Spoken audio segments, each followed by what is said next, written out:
Mat ગાલાના red carpet પર ઈશા અંબાણીએ પોતાના લુકથી બધાને દંગ કરી દીધા.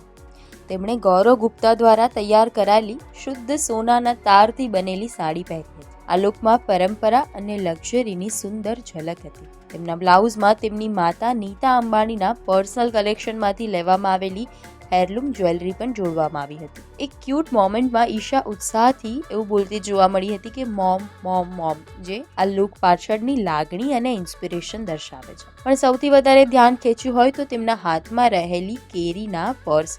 લોકોને એવું લાગ્યું કે આ સાચી કેરી છે, પરંતુ હકીકત કંઈક અલગ જ હતી.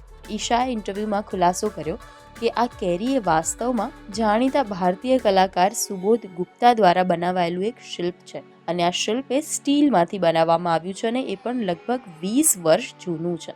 સાથે ભારતીય શૃંગારનું મહત્વનું અંગ એટલે કે ગજરો પણ ઈશાના લુકમાં આકર્ષણનું કેન્દ્ર બન્યો હતો. આ ગજરો મોગરાનો દેખાતો હતો, પણ તે પણ એક આર્ટ પીસ જ હતું. આ લુક એ માત્ર ફેશન નથી, પણ ભારતીય વારસો, લાગણી અને આર્ટનું પરદેશમાં અનોખું પ્રતિનિધિત્વ હતું.